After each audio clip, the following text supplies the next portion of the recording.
বীর মুক্তিযোদ্ধা, বাংলার কৃতি সন্তান, যাদের মাধ্যমে আমরা স্বাধীনতা পেয়েছিলাম কিন্তু ভোগ করতে পারি নাই। এখন আমরা স্বাধীন দেশেও যেহেতু পরাধীন ছিলাম, এখন আমরা স্বাধীন হয়েছি। স্বাধীনতা কাকে বলে এখন আমরা টের পাচ্ছি। সামনে এর একেবারে 100% ফল পেতে হলে আল্লাহর কোরআনে কারিমের বিধান লাগবে। অনেকের প্রশ্ন যে কোরআন যেখানে নেই সেখানে মানুষের স্বাধীনতা নেই। হ্যাঁ আছে, 100% নেই। আপনি পৃথিবীতে উন্নত রাষ্ট্র যাদেরকে আমরা মনে করি, সিঙ্গাপুর, ওরা কোরআন আল্লাহর কিতাব বিশ্বাস করে না, কারণ ওখানে 100%-95% অমুসলিম। আমি কয়েকদিন আগে ওখানে গিয়েছিলাম, আমরা একটা আলোচনায় ওই জায়গায় আমি বলেছিলাম যে পৃথিবীতে ঘৃণিত আল্লাহর কাছে সবচাইতে বেশি ঘৃণিত তারা যে মানুষগুলো আল্লাহকে অস্বীকার করে। এর আরবিটা হচ্ছে কাফের, বাংলা অস্বীকারকারী। এই কথাটা এদেশ থেকে যারা এই 24-এর স্বাধীনতার পরে পালিয়েছে, এরা ওখানে অনেকে আশ্রয় নিয়েছে। আর রাজনৈতিক আশ্রয় চেয়েছিল কিন্তু অনেকে পায়নি, আবার ওখান থেকে অন্য দেশে যাচ্ছে। এই মানুষগুলো ওরা নালিশ দিয়েছে ওই দেশের পররাষ্ট্র মন্ত্রণালয়ের কাছে, যে ওনার নামে দেশে মামলা আছে, উনি আইএস জঙ্গি বিভিন্ন নাম দিয়ে উনি অবৈধভাবে দেশে প্রবেশ করেছে। 8টা-9টা পয়েন্ট লিখে লিখে ওরা ওই দেশের কাছে নালিশ দিয়েছে। তা আমি কাফেরকে কাফের বলেছি, এটা তো আমি বানিয়ে বলেছি নাকি? ঈমান ভাঙার যে 10টা কারণ আছে, এখানে আমার মনে হয় যত মানুষ আছে অধিকাংশ মানুষই জানে না। নামাজ পড়ে যারা, সালাত আদায় করার আগে সবচাইতে গুরুত্বপূর্ণ কাজ হচ্ছে ইয়া আইয়ুহাল্লাযীনা আমানু ইযা কুমতুম ইলা সলাতি ফাগসিলু ওয়ুজুহাকুম ওয়া আইদিয়াকুম ইলাল মারাফিকি ওয়ামসাহু বিরুউসিকুম ওয়া আরজুলাকুম ইলাল কাবাইন। হে ঈমানদারেরা, যখন নামাজের জন্য তোমরা প্রস্তুতি নেবে যে আমি নামাজ পড়বো, তার আগে তোমরা ওযু করো। এই নির্দেশ কার? ওযু করতে যে 4টা ফরজ আছে জানেন তো? এই 4টা যদি আদায় হয় তাহলে আপনার ওযু হয়ে যাবে। 3টা আদায় করেছেন, 1টা করেননি, আপনার ওই ওযু না। এ পর্যন্ত বুঝেছেন? এই জবাব দেবেন, এটা ক্লাস চলছে, স্যার বসে আছে দেখছেন না? উনি হয়তো আরো বড় ক্লাস নেন, আমরা একটু ছোট ক্লাস নিচ্ছি। তাহলে আমরা ওযু করার সময় ফরজ জানলাম কোরআন দিয়ে, কয়টা? 4টার ভেতরে 1টা আদায় করেছেন, 3টা করেননি, ওযু হয়নি। 3টা করেছেন, 1টা করেননি, ওযু হয়নি। এটা মানেন তো? মানেন? এখন যদি কেউ ওযু এই 3টা ফরজ আদায় করে 1টা করেনি, বলে আল্লাহ আমারে মাফ করে দাও, আমার ওযু কবুল করো, হবে?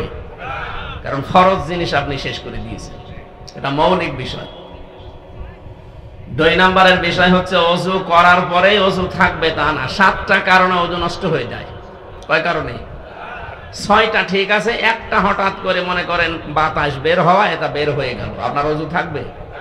আপনি এই ওযু দিয়ে যদি নামাজ পড়েন, নামাজ পড়া আর না পড়া সমান। কারণ ওই ভাঙ্গা ওযু দিয়ে নামাজ ভেঙে যায়, নামাজে দাঁড়িয়েই কবুল হবে তা না। নামাজ ভেঙে যায় 19টা কারণে। কয়টা? 18টা পালন করলেন, 1টা করেননি, নামাজ হবে? তাহলে নামাজ পড়েও যাও, না পড়েও তা। হজ ভেঙে যায় 5টা কারণে, রোজা ভেঙে যায় 2টা কারণে। এরকম প্রত্যেকটা ফরজ বিধান নষ্ট হয়ে যাওয়ার পেছনে কিছু না কিছু কারণ আছে। কথা বুঝতেছেন? আমরা যে জান্নাতে যাব, যেটার বিনিময়ে বদৌলতে, তার নাম ঈমান। তার নাম কি? ঈমানও ভেঙে যায় 10টা কারণে। এর 9 নম্বর কারণ এইটা।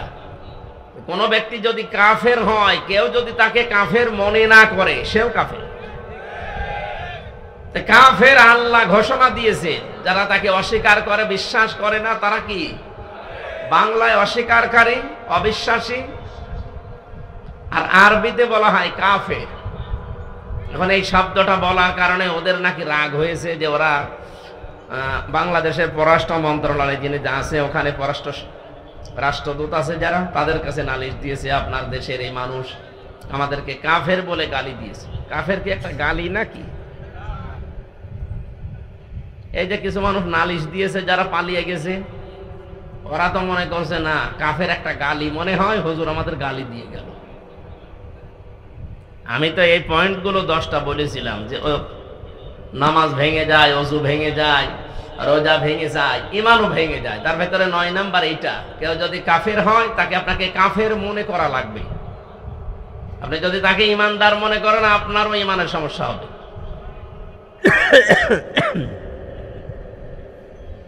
আমি বোঝাতে চাচ্ছিলাম এইটা যে ওই দেশে কোরআন কারিমের নিয়ম নেই। হ্যাঁ, মানুষের তৈরি করা নিয়ম নীতি আছে, আইন যা বানায় সেগুলোর বাস্তবায়ন আছে, এই জন্য চলাফেরা করে শান্তি আছে। কিন্তু মানুষের উপর যে অবিচার হয় না, না, এটা বানানো কথা। অবিচার সেখানে হয় যেহেতু আল্লাহর বিধান নেই। 100% অবিচার মুক্ত যদি করতে হয় তাহলে একমাত্র কোরআন ছাড়া কোনো গতি নেই। ওমান হাকামা বিহি আদালা, নবীজি বলেন যদি ন্যায় বিচার দেখতে চাও 100% তাহলে কোরআনের বিধান প্রতিষ্ঠা করো। এছাড়া আপনি 100% ন্যায় বিচার পৃথিবীর কোথাও পাবেন না যেখানে কোরআন নেই। সুতরাং আমরা এই দ্বিতীয় স্বাধীনতায় যে মানুষগুলো জীবন দিয়ে গেল, প্রায় 1700 মানুষ জীবন দিয়েছে, সরকারি জরিপ তাও 2700-র উপরে এখনো হাসপাতালের বেডে কাতরাচ্ছে। যারা এভাবে পঙ্গুত্ব বরণ করেছে, চোখ হারিয়েছে, আমার কুষ্টিয়াতে একজন লিঙ্গ হারিয়ে ফেলেছে। আমি দেখতে গিয়েছিলাম, যে দেখি ওর বোন, ওর মা বলছে আমার ছেলে লজ্জাস্থান উড়ে গেছে, পুলিশ এমন গুলি মেরেছে এমন জায়গায়। সুতরাং এই সমস্ত মুক্তিযোদ্ধাদের আমি স্মরণ করছি। 24 সালে যারা জীবন দিলেন এরাও মুক্তিযোদ্ধা, বলেন এরা শহীদ। অনেকে শহীদ বলতে এদের রাজি না, বলে না উনি সবাই পালাচ্ছে, আর আবু সাইদ যে বুক পেতে দিলে উনি আত্মহত্যা করেছে। আরে শয়তান, জালেমের জুলুমের সামনে নিজের বুক পেতে দিলেও সে শহীদ হবে নাকি আর একবার শহীদ হয়ে দেখানো লাগবে। যারা এগুলো বলতেছে এগুলো ফরিদ উদ্দিন মাসুদ আর রুহুল আমিনের বাঁচাটা গোলামেরা। এদেরকেও মানুষ বলে আলেম। কিসের আলেম? কোরআনে কারিমে কি পড়ে আলেম হয়েছেন আপনি? আল্লাহ নিষেধ করেছেন মুখের উপরে নোটিশ দিয়ে, আলা তাকুলু লিমা ইয়াকতালু ফি সাবিলিল্লাহি আমওয়াত। সূরা বাকারার 154 নম্বর আয়াতের প্রথম অংশে আছে। আল্লাহ বলেন মুখে কথা বলবি না এই কথা যে শহীদ যারা তারা মারা গেছে, না, কখনো এরা মরে না। বালা হায়াউন, এরা জীবিত। ওয়ালাকিল্লা তাশউরুন, কিন্তু তোরা টের পাস না। মানুষ যেহেতু মুখের পরে অন্তরে হৃদয়ে একটা ধারণা করতে পারে, আল্লাহ অন্তরের উপরেও হৃদয়ের উপরেও নোটিশ জারি করে দিয়েছেন, ওয়ালা তাহসাবান্নাল্লাযীনা কুতিলু ফি সাবিলিল্লাহি আমওয়াতা বাল আহইয়াউন ইনদা রাব্বিহিম ইরযাকুন। সূরা আলে ইমরানের 169 নম্বর আয়াত। যত তাফসীর আছে পৃথিবীতে, আমার দেখা মতে আমি 42টার উপরে দেখেছি ভার্সিটি থাকাকালীন, সব মুফাসসির আয়াতের ব্যাপারে একমত। ধারণাও করবেন না, শুধু একজন না, ওয়ালা তাহসাবান্নাল্লাযীনা কুতিলু, বহু বচন দিয়েছেন আল্লাহ। কেউ এ ধারণা করবে না যে যারা শহীদ হয়েছে ওরা মারা গেছে। ওরা জীবিত এবং তারা রিজিক পাচ্ছে আল্লাহর কাছে। শহীদ আবু সাইদ মারা যায়নি, শহীদ হয়েছে এবং সে জিন্দা আল্লাহর কাছে রিজিক পাচ্ছে। সুতরাং এই 2024 সালের 5 আগস্টের আগে যারা জীবন দিয়েছে প্রত্যেককে আমরা শহীদ মনে করি এবং তারা জীবিত, আল্লাহ তাদেরকে খাওয়াচ্ছে। এই কথা বলেন না কেন? 5 তারিখের আগে মারা গিয়েছিল শিবিরের সদস্য এই গাইবান্ধার পলাশবাড়িতে সাব্বির। 1 মাস পরে তার কবর খোঁড়ার পরে দেখা গেছে জিন্দা তাজা রক্ত বের হচ্ছে। আল্লাহ যে দিয়েছেন ইনদা রাব্বিহিম ইরযাকুন, তারা তাদের রবের কাছে রিজিক পায়। কেউ যদি না খায় রক্ত গোশত তৈরি হয়, তার মানে তাকে আল্লাহ অবশ্যই খাওয়িয়েছে এবং এই সাব্বির অবশ্যই শহীদ। কথা বলেন না কেন? 71 সালেও যারা জীবন দিয়েছে ওই মানুষগুলোকে দেশের জন্য, মানবতার জন্য, ইসলামের জন্য আল্লাহ যেন শাহাদতের সর্বোচ্চ মাকাম দান করে। আর ভুয়া মুক্তিযোদ্ধা সে যে এতদিন যারা ফায়দা লুটেছে আল্লাহ যেন জাতির সামনে ন্যাংটা করে দেয়। আজকের আব্দুল জলিল তো আর ভুয়া না, উনি একেবারে ময়দানের মুক্তিযোদ্ধা। আল্লাহ তাকে বাঁচিয়ে রেখেছেন আমাদেরকে দোয়া করার জন্য। আল্লাহ রাব্বুল আলামিন তার নামের সাথে তার নামের মিল আছে, জলিল। জলিল কার নাম? বলেন বলেন। এই জন্য ওনাকে শুধু জলিল বলবেন না। সভাপতি কোনটা? জলিল বলা যাবে না, উনি আব্দুল জলিল, জলিলের দাস, বান্দা, গোলাম, বীর মুক্তিযোদ্ধা মোহাম্মদ আব্দুল জলিল। মহান আল্লাহ তাকে যেন তার নামের সাথেই কবুল করেন, বলেন আমিন। এতক্ষণ যিনি কথা বলছিলেন আমার আগে বিশিষ্ট ইসলামী চিন্তাবিদ, শিক্ষাবিদ, আমার মতো হাজার হাজার হামজার উস্তাদ অধ্যাপক মাহবুবুর রহমান বেলাল স্যার এখানে মঞ্চে বসা আছেন। আপনাদের এই রংপুরের গর্ব, বিশেষ করে বিভিন্ন মাহফিলে তাকে আমি পাচ্ছি, তানভীর আহমেদ আশরাফি। আল্লাহ রাব্বুল আলামিন তার গোলামকে যেন কোরআনে কারিমের খাদেম বানিয়ে দেন। এতক্ষণ যারা আলোচনা রাখলেন, বিশেষ করে ডক্টর মাওলানা হাবিবুর রহমান, চলে গেছে নাকি স্যার? আলোচনা রেখেছেন আপনাদের এলাকার সন্তান মাওলানা ইদ্রিস আলী জিহাদি, মাওলানা হাফিজুর রহমান জিহাদি, শরীফুল ইসলাম, নাম না জানা আরো হয়তো ওলামা ইকরাম কথা বলেছেন। তাদের কথাগুলো আল্লাহ আমাদের বাস্তব জীবনে আমল করার তৌফিক যেন দান করেন।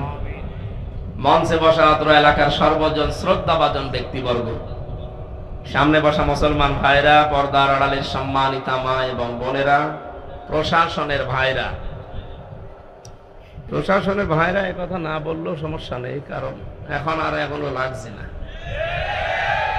এই যে একটা সূত্র তৈরি করে রেখেছিল 15.5 বছরে, যে কোরআনের কথা বলতে গেলেও প্রশাসনের 14 জায়গায় লিখিত অনুমতি লাগবে, এটা একটা চক্রান্ত। কোরআন মানুষ যেন সহজে শুনতে না পারে। বৈষম্য বিরোধী ছাত্র আন্দোলনের মাধ্যমে যে স্বাধীনতা আমরা পেয়েছি, 2 দিন পরেই অন্তর্বর্তীকালীন সরকারের যিনি দায়িত্ব নিয়েছেন, চেয়ারে বসেই ঘোষণা দিয়েছেন অন্যান্য ধর্মের মানুষের উৎসব যেভাবে চলে কোনো অনুমতি লাগে না, আরো পাহারা দেওয়া হয়। 96% মুসলমানের এই দেশে আল্লাহর কোরআনের কথা ওপেন চলবে, কারো অনুমতি লাগবে না। নজরুলের নাম শুনলে মানুষ দোয়া করে, কারণ তার কয়েকটা কথা এখনো চিরন্তন হয়ে আছে। কথা বলে না কেন? মসজিদের পাশে আমার কবর দিও ভাই, যেন সকাল সন্ধে মুয়াজ্জিনের আজান শুনতে পায়। তার ঈমান আমল নিয়ে অনেকের প্রশ্ন আছে, কিন্তু তার এই কথাটা যেন আল্লাহ কবুল করে ঠিক মসজিদের পাশেই কিয়ামত পর্যন্ত থাকার একটা ব্যবস্থা করে দিয়েছে।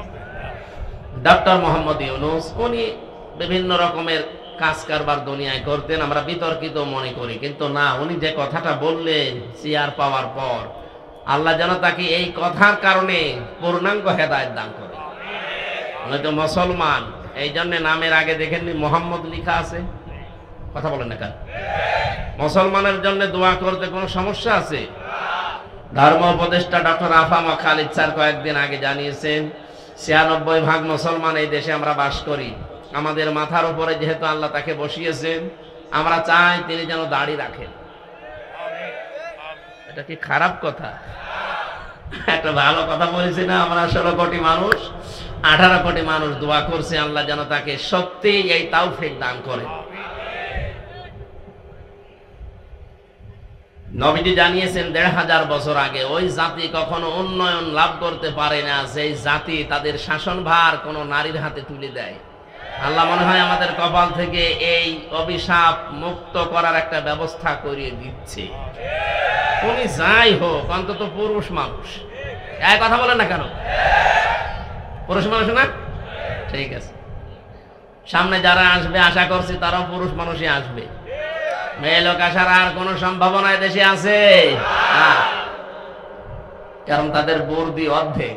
আপনি আবার এটা উল্টা পাল্টা করে লাগিয়ে বিভিন্ন জায়গায় দিয়ে নাই যে নারী বিদ্বেষী না, এটা হাদিস বললাম, এটা বুখারী শরীফের হাদিস।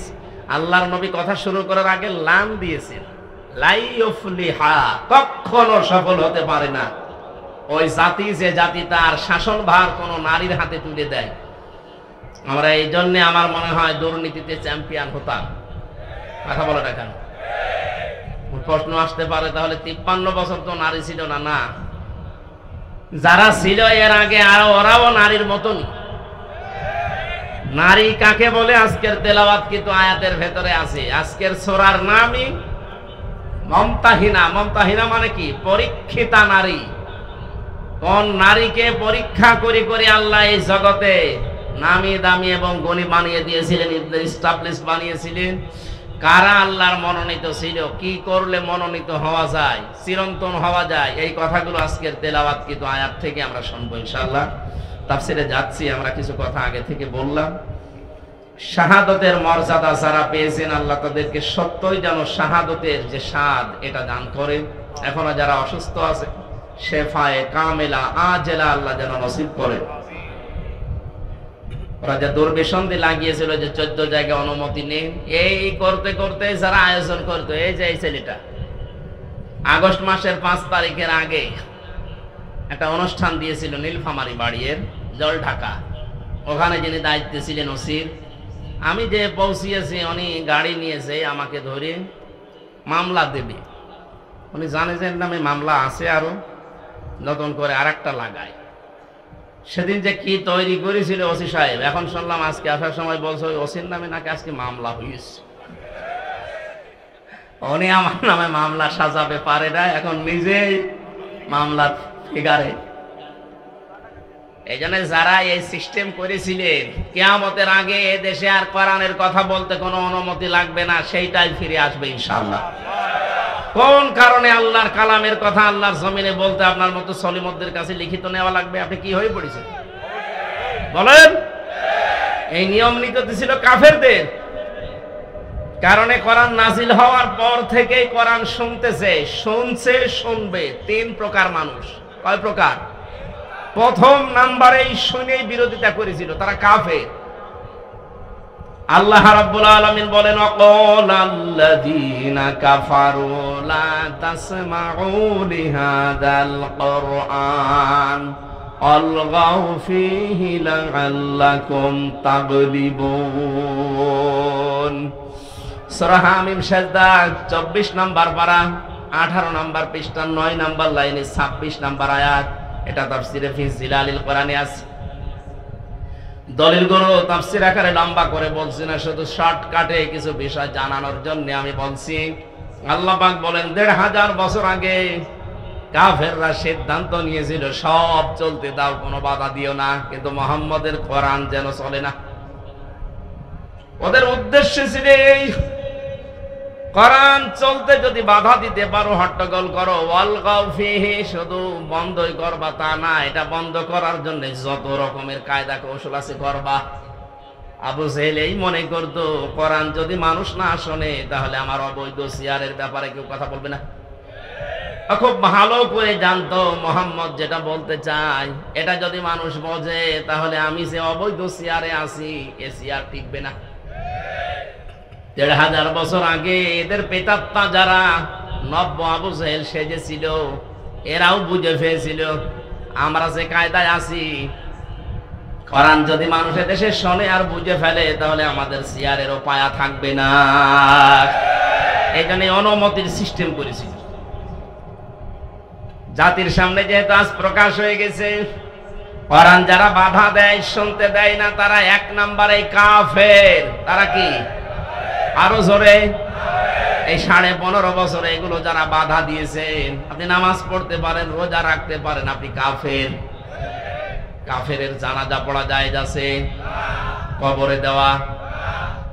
তাহলে এ দেশে যারা এতদিন এই করলেন, এই 15.5 বছর, তাদের এখন আর জানাজার দরকার কি? কবরে দেওয়ার দরকার কি? পুড়িয়ে ফেলেন। কারণ ও তো এমনি জাহান্নামে যাবে। জাহান্নামে গেলে তো আগুনে পুড়বে, আগুনে লাগিয়ে দিলাম, পুড়তে থাক। কথা বলছেন কেন? এত শক্ত করে বললাম এই জন্য আগামীতে কোন জালেম যেন এরকম সিদ্ধান্ত না নেয়। 2 নম্বরে কোরআনের শ্রোতা পেয়েছি আমরা, নাজিল হওয়ার পরেই তারা শুনতে আসতো, বিশ্বাসও করতো এটা আল্লাহর কিতাব, মুহাম্মদ বানাতে পারে না। শোনার পরে যখন দেখতো না এই কথাগুলো তো আমাদের ব্যবসার সাথে মেলে না, আমাদের রাজনীতির সাথে মেলে না, আমাদের পরিবারের সাথে মেলে না, এমনকি আমার ব্যক্তিগত জীবনের সাথেও মিলছে না, ওই মানুষগুলো তখন আস্তে করে নবীর কথা শোনার পরে কেটে পড়তো।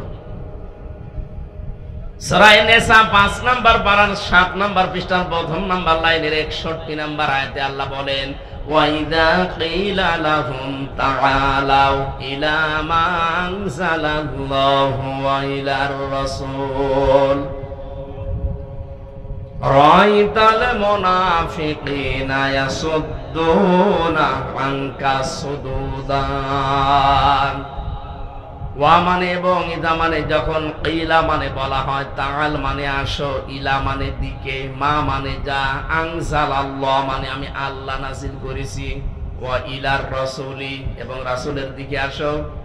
রাআইতাল মুনাফিকিনা, হে নবী আপনি দেখতে পাবেন যাদের অন্তরে গুড় আছে, মুনাফিকি আছে, এই মানুষগুলো ইয়াসুদ্দুনা আনকা সুদুদা, আস্তে করে আপনার কাছ থেকে মুখ ফিরিয়ে কেটে পড়বে। সুতরাং আজকের আলোচনা শেষ হওয়ার আগে দেখেন কোনটা ওঠে না, ওই দু একটা যাচ্ছে আলাদা কারণে, ভালো লাগছে না এই বলে যদি চলে যায় বুঝবেন ওটা মুনাফিকের কোন লক্ষণ নিয়ে যাচ্ছে। পোশাক পায়খানা আর বিড়ি খাওয়া বাদ দিয়ে কেউ যেতে পারবেন না। বিড়ি কয়েকজন খায়, সবাই তো না, কিছু মানুষ আছে আপনি খুব নেশা লাগলে খেয়ে আবার চলে আসবেন। কি আসবেন তো? কারণ রামপুর বিভাগে এটা চলে আমি জানি, কারণ এখানে বিড়ি তৈরি হয়। এই যে পাশের গ্রাম কুড়িগ্রাম এই সমস্ত জায়গায় আপনারা তৈরি করেন, আমরা তৈরি করেন, না খেলে হয়, খাবেন দু একটা খান, কিন্তু আস্তে আস্তে ছেড়িয়ে দিন। তুমি গিয়েছেন, আমি তো আকিজ গ্রুপে ছিলাম ওই সময়, স্যারকে বলেছিলাম যে আকিজের বড় ছেলে যিনি, বললাম স্যার আপনারা এই কাজ বান্ধা বাদ দিন, দিয়ে একটা খাবার তৈরি করে।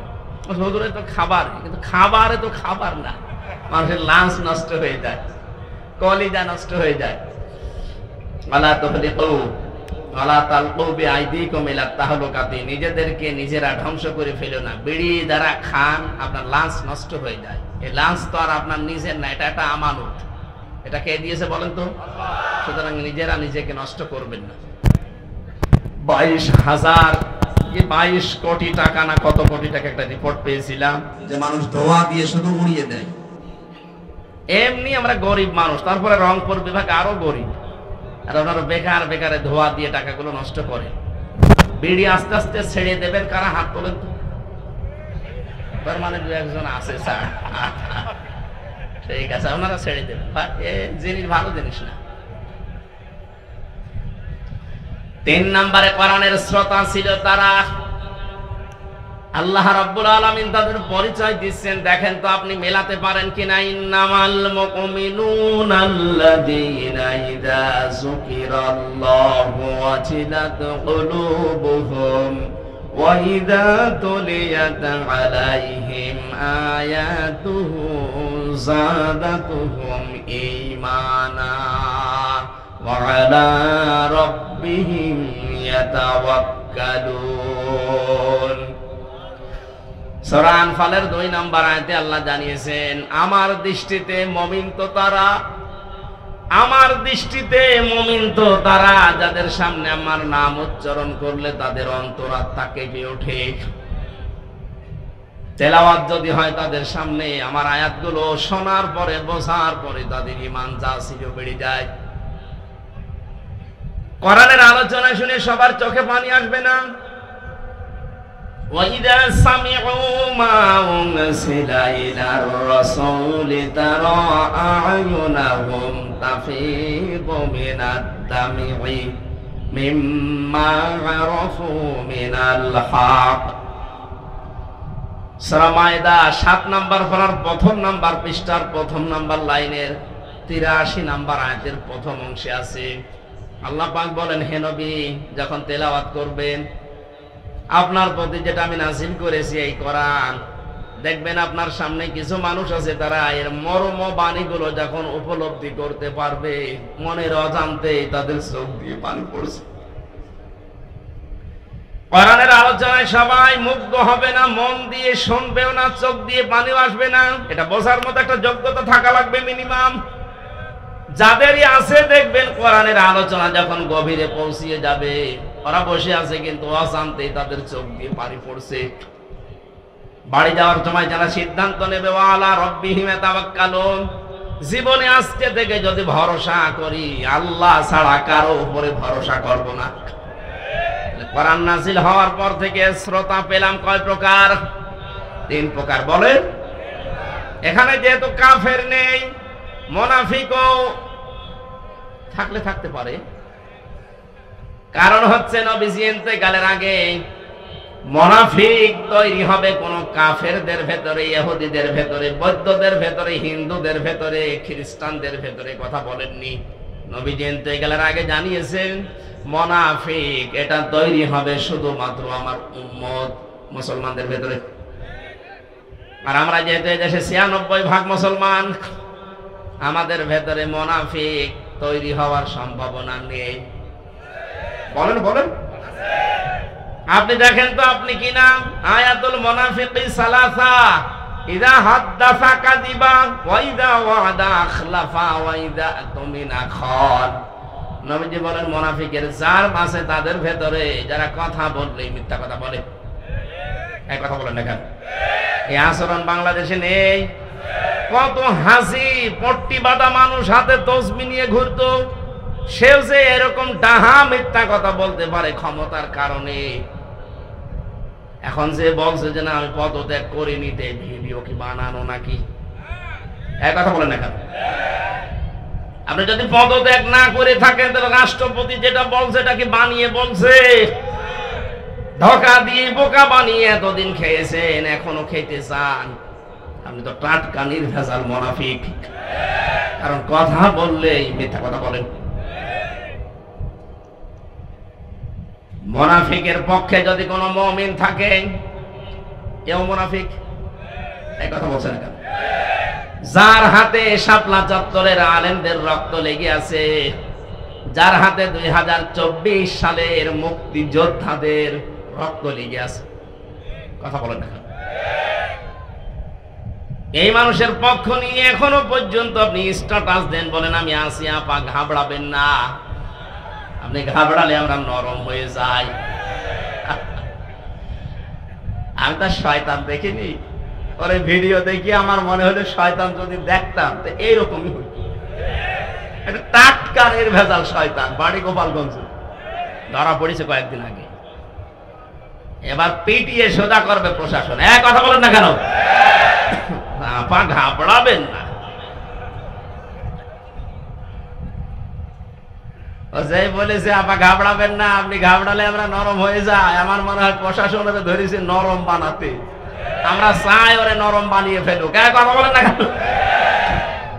জালেমদের তালিকা করে করে ছোট জালেম আর মাঝারি জালেম বাদ দিয়ে যারা বড় বড় জালেম ছিল, প্রত্যেকটি জালেমের তালিকা করে ছবি নিয়ে মোড়ে মোড়ে টাঙিয়ে দেবেন। এদেশে কিয়ামতের আগে কোন জালেম যেন আর প্রতিষ্ঠিত হতে না পারে ইনশাআল্লাহ।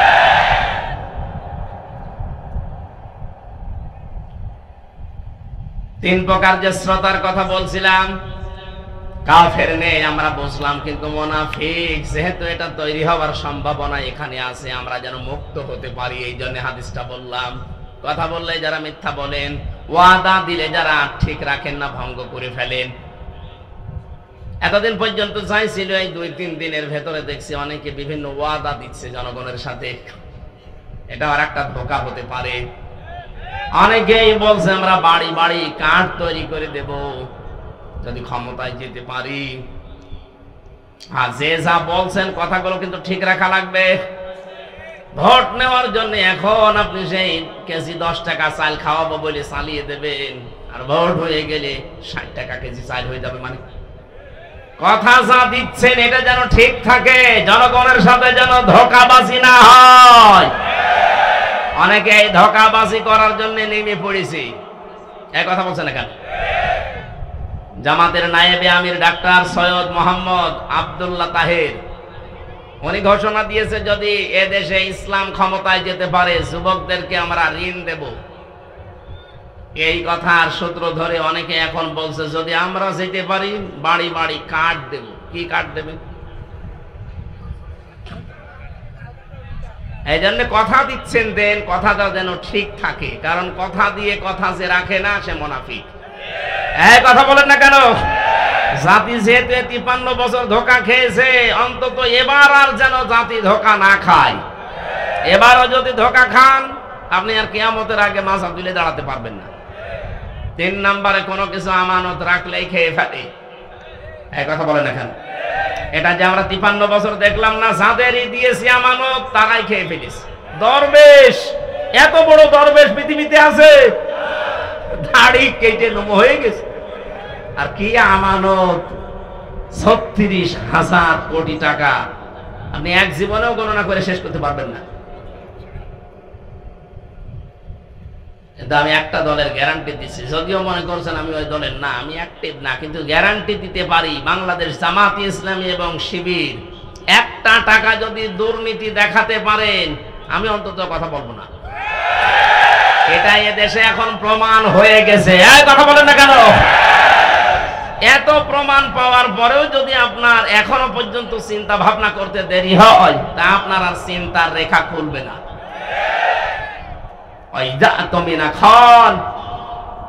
আমানত রাখলে যারা খেয়ানত করে ফেলে, এরা যে খেয়ানত করবে না তার বাস্তব প্রমাণ অলরেডি দেখিয়ে দিয়েছে। আশা করছি আপনি ভরসা রাখতে পারেন। এবার যেন কোরআনে কারীম সংসদে যায়, সেই ব্যবস্থা আমরা যেন করে দিতে পারি। আল্লাহ আমাদেরকে যেন তৌফিক দান করেন, চর্ম চোখে যেন দেখতে পারি যে কোরআন দিয়ে দেশটা চলছে।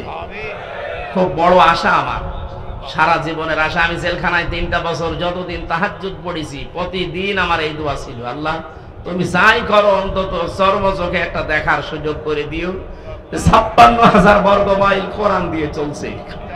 এটা একটা মিনি জান্নাত হয়ে যাবে। অনেকে মনে করছে যদি কায়েম হয়ে যায়, আমি যে একটু লাল পানি খাই ওটা খেতে পারবো না। পারবে, কিন্তু আপনার লাল পানি খাওয়ার মন হবে না। এমন পরিবেশ আল্লাহ তৈরি করে দেবে, পুরা 56,000 বর্গ মাইল মসজিদের মতো হয়ে যাবে। এই কথা বলেন না কেন? মসজিদে প্রবেশ করলে যেমন বিড়ি খাওয়া যায় না, খেতে মনে চাইলেও ওটা পরিবেশ আলাদা। খেতে পারবেন? বলেন। বাবা খেতে পারবেন, ডাল খেতে পারবেন, গাঁজা কিচ্ছু পারবেন না, কারণ পরিবেশটা এরকম। কোরআন যদি কায়েম হয়ে যায়, পুরা বাংলাদেশে 56,000 বর্গ মাইল এভাবে মসজিদের মতো বানিয়ে ফেলবে। তখন আপনি আর বিড়ি খাবেন এরকম মনই থাকবে না, লাল পানি খাওয়ার মনে তো আসবেই না। আল্লাহ একটা জান্নাতের পরিবেশ তৈরি করে দেবে, আর মরে গেলেই আপনি জান্নাতি। কারণ কোরআন যদি কায়েম হয়, কোরআনের শাসন ব্যবস্থা থাকে, ওই দেশে যদি ছোটখাটো গোনা কেউ করেও আল্লাহ তাকে মরণের আগে মাফ করিয়ে তারপরে মৃত্যু দেয়। একটা হাদিস পড়ছিলাম, খলিফাতুল মুসলিমিন হযরত ওমর রাদিয়াল্লাহু তাআলা আনহু, মানে রাষ্ট্রের দায়িত্ব পালন করে বাড়িতে আসলেন, ঘরে উঠবেন, দেখেন বারান্দায় একটা লাশ, তার ছোট্ট মানুষ 12 টুকরা করে রেখেছে। রেগে গেলেন, কি আমি দেশ চালাই কোরআন দিয়ে, আর আমি রাষ্ট্রের দায়িত্ব পালন করেই কোরআন দিয়ে আসছি, আর আমার ঘরের বারান্দায় তাও 12 টুকরা করে রেখে দিয়েছে, তাও ছোট মাসুম বাচ্চার লাশ। কে করলো? তিনি তদন্ত কমিটি গঠন করলেন। 3 দিন হয়ে গেল, কোনো কেউ ধরা পড়ে না, কেউ এসে বলেও না। তার খাওয়া দাওয়ার চিন্তা বন্ধ হয়ে গেছে, খাওয়া দাওয়াই বন্ধ হয়ে গেছে। তিনি চিন্তা করলেন আমি কোরআন দিয়ে দেশ চালাচ্ছি, আর আমার দেশে একটা অবৈধ হত্যা হয়ে গেল, আমি কোনো কুল কিনারা করতে পারলাম না। এরকম শাসক যদি আজ 53 বছরের ভেতরে পেতাম, বাংলাদেশে বিনা কারণে কেউ হত্যা হতো না। একজন মারা গেছে তাই তার খাওয়া দাওয়া বন্ধ হয়ে যায়। আর শাপলা চত্বরে যেভাবে মানুষ মেরেছে, বিডিআর যেভাবে হত্যা করেছে, 2024 সালে যেভাবে পুলিশের ভ্যান থেকে তাজা মানুষকে ফেলে দিয়ে পিষে মেরেছে, কত মানুষকে আগুন লাগিয়েছে আশুলিয়ায় দেখেননি? এখনো পর্যন্ত এই লাশগুলো চোখের সামনে ভাসে। আপনি এমনিতে মাটি দিতে পারতেন, আপনি আবার আগুন ধরিয়ে দিলেন। আপনি মানুষ। এই দেশে এই স্বৈরাচারীকে যদি নিষিদ্ধ করতে হয় কিচ্ছু লাগবে না, শুধু আশুলিয়ার এই লাশগুলোই যথেষ্ট। মানুষ এত নিচে নামতে পারে ক্ষমতার জন্য। হযরত ওমর 3 দিনের ভেতরে চিন্তা করে করে তার মাথা খারাপ হয়ে গেছে, আমি এখন কি করি। হঠাৎ দেখলেন এক মহিলা যুবতী তার বাবাকে সহ রাজ দরবারে হাজির। ডাক দিয়ে বলে, খলিফাতুল মুসলিমিন, যে লাশের চিন্তায় আপনার ঘুম আসে না, ওই ছেলেটা আমার নিজের। আমি ওকে টুকরা টুকরা করেছি, 12 টুকরা করে আপনার বারান্দায় রেখে গেছি। হযরত ওমর বলে, মেয়ে কি বলো, মাথা ঠিক আছে তোমার? বলে, হ্যাঁ, এই যে আমার বাবা সাক্ষী আছে। আমার বাবাকে আমি সাথে করে নিয়ে এসেছি, আমার নিজের জন্ম দেওয়া সন্তান, এটা ওকে আমি 12 টুকরা করেছি নিজের হাতে। কোথায় ফেলবো? আপনার বাড়ির বারান্দায় রেখে গেছি। হযরত ওমর বললেন, যা বলো, এই কথা যদি ঠিক থাকে তোমার শাস্তি কি কোরআন দিয়ে তুমি জানো? মেয়েটি বলে, হ্যাঁ, আমি কোরআনের হাফিজা, আমি জানি। আপনি রেডি করেন, আপনি কি শাস্তি দিতে পারেন কোরআন দিয়ে? মানুষ হত্যা করার যে শাস্তি হযরত ওমর আরম্ভ করবেন। হঠাৎ করে 4 জন যুবক রাজ দরবারে এসে বলে, খলিফাতুল মুসলিমিন, বিচারটা একটু লেট করেন। যেই কারণে আপনি এই মেয়েটাকে শাস্তি দিতে চান হত্যার, মেয়েটার কোনো দোষ নেই, দোষ আমাদের এই 4 জনের। এই মেয়েটা তার বাবাকে নিয়ে পাহাড়ি এলাকায়, জঙ্গলি এলাকায় থাকতো, বসবাস করতো। ওখানে আমরা শিকারে গিয়েছিলাম। যাবার পরে এই মেয়েটার রূপ সৌন্দর্য দেখে শেষ পর্যন্ত যৌবনের তাড়নায়, শয়তানের ধোঁকায়, নফসের ধোঁকায় পড়ে আমরা বাবাকে বেঁধে রেখে তার সম্ভ্রম নষ্ট করেছি। এরপরে সে গর্ভবতী, এই কারণে সন্তান, এটার কারণে আপনি এই মনে করছিলেন শাস্তি যদি দিতে হয় আমাদের দেন। হযরত ওমর ওদেরকে জিজ্ঞাসা করলেন, 3টা দিন পার হয়ে গেল, তোমরা আসলে না কেন? আগে থেকে যদি আসতে তাহলে আমারে খাওয়া দাওয়া বন্ধ হয় না, আগেই বিচার করে দিতাম। ছেলেগুলো বলে, খলিফা, আমি আসি নাই, আমরা এই জন্য মনে করেছিলাম যা করলাম কেউ সাক্ষী তো নেই, ধরা যদি না পড়ি বেঁচে যাব। কিন্তু কোরআনে কারিম আমাদেরকে বাঁচতে দিল না। বারবার কোরআন আমাদের সামনে এসে এই কথা আমাদেরকে যেন আহ্বান জানায়, দুনিয়াতে যে গুনাহ করলে এটার যদি শাস্তি দুনিয়ায় না হয়, মরণের পরে কিন্তু আল্লাহ ডবল করে বিচার করবে। মুসলমানের এখানে একটা কথা বলে রাখি, কোন অপরাধের শাস্তি যদি আপনি দুনিয়ায় না পান, ওই অপরাধের বিচার যদি আল্লাহ কিয়ামতে যেদিন করবে, ডবল করে করবে। কথা বুঝতেছেন? 3টা পাপের শাস্তি আল্লাহ ডবল দেবেন। সূরা ফুরকান 19 নম্বর পারার 4 নম্বর পৃষ্ঠার 13 নম্বর লাইনে আছে, 69 নম্বর আয়াত। والذين لا يدعون مع الله إلها آخر ولا يقتلون النفس التي حرم الله إلا بالحق ولا يزنون إلى آخر آية। এই দুনিয়াতে আল্লাহকে ডাকে, তার পাশাপাশি যারা অন্যকে ডাকে তাদের শাস্তি হবে মরণের পরে ডবল। আল্লাযীনা লা ইয়াদউনা মা'আল্লাহি ইলাহান আখার, এই যে মা মানে সঙ্গে, সাথে, আল্লাহকে ডাকে কিন্তু তার সাথে অন্য কাউকে ডাকে। আর এইটাই বাংলাদেশে চালু করার জন্য এই 15.5 বছর অনেক উঠে পড়ে লেগেছিল। আপনি আল্লাহকে ডাকেন, পাশাপাশি আমার বাবাকেও ডাকেন, এই জন্য মোড়ে মোড়ে বাবা। তোরা বলে না কেন? এমন কোন জায়গা ছিল যে বাবা নেই? মাথার উপরে বাবা, টয়লেটেও বাবা। আমি তো অনেক টয়লেটে যেয়ে দেখেছি, বঙ্গবন্ধু টয়লেট, কি গো? আর কোন জায়গা বাকি ছিল? টাকার ভেতরেও দিয়ে রেখেছেন, যেন বাজার করতে গেলে ওইদিকে তাকিয়ে মনে হয়েছে না একজন আছে। মাথার উপরে রেখে দিয়েছেন, অথচ কোরআন জানিয়েছে ওয়া কালিমাতুল্লাহি হিয়াল উলিয়া, সব জায়গায় উপরে থাকবে আমি আল্লাহর কথা। এখন ডক্টর মোহাম্মদ ইউনূসের মাথার উপরে যেটা লেখা, লা ইলাহা ইল্লাল্লাহু মুহাম্মাদুর রাসূলুল্লাহ, আমরা এটা চাই। এক কথা বলেন, সব জায়গায় উপরে থাকবে কার কথা? আল্লাহকে ডাকার পাশাপাশি যারা অন্য কাউকে ডাকার সিস্টেম করে দিয়েছিলেন তাদের শাস্তি ডবল হবে। আল্লাহ মনে হয় এইটা সহ্য করে নাই, এই জন্য বিকাল 5টা বাজতে বাজতে সারা দেশ থেকে আল্লাহর বিপক্ষে যারা তাদের সব নষ্ট করে দিয়েছে। আমার কুষ্টিয়ারটা একটু শক্ত ছিল, ওটা ভাঙতে একটু দেরি হয়েছে। এত শক্ত পাথর, সারা দেশের টাকা পয়সা খরচ করে করে আমার মনে হয় এগুলো বানিয়েছিল। অন্যান্য জেলার তুলনায় আমার কুষ্টিয়াতে যেহেতু আল্লাহর ওলি 2 জন আছে, হানিফ আর ইনু, এই 2 জন মিলে বানিয়েছে। এত মহব্বত আপনার, আল্লাহ রাগ ও মানুষের অন্তরে তাদের প্রতি এত বেশি দিয়েছে, একজনকে দেখলাম আদালতে কেউ লাথি দিচ্ছে, পচা ডিম দিচ্ছে, আর একজনের বাড়ির ইট খুলে নিয়ে চলে যাচ্ছে। আর আজকে আমরা পরিষ্কার আল্লাহর সাথে অন্য কাউকে ডাকবো না, সে মরা বাবা হোক আর জিন্দা বাবা হোক। কথা বলেন না কেন? বিভিন্ন মাজারে এই সিস্টেম গুলো চলতো, আল্লাহর পাশাপাশি ইয়ালি বাবা, শাহাদি বাবা, দয়াল বাবা, ন্যাংটা বাবা। এই জন্যই তো মাজার ভাঙা আরম্ভ হয়েছে। একেবারে শিরিকের প্রকাশ্য কারখানা এটা। আল্লাহকেও ডাকে, আল্লাহর পাশাপাশি বীরকেও সেজদা দিচ্ছে, এটা আল্লাহর সাথে শিরিক। লা তাত্তাখিযুল কুবুর মাসাজিদা, কবরকে সেজদার জায়গা বানিও না। ওরা সরাসরি যে সেজদা দিত লালনের মাজারে, এই কথা বলতে। আর প্রকাশ্য কাজা তো আছে, অধিকাংশ মাজারে আমরা দেখেছি জেনার কারখানা। এই জন্য হাক্কানি আলেম এই দেশে যারা আছে বলেছে মাজার গুড়িয়ে দাও, ভেঙে ফেলো। কোন কারণে মাজার বানাতে হবে?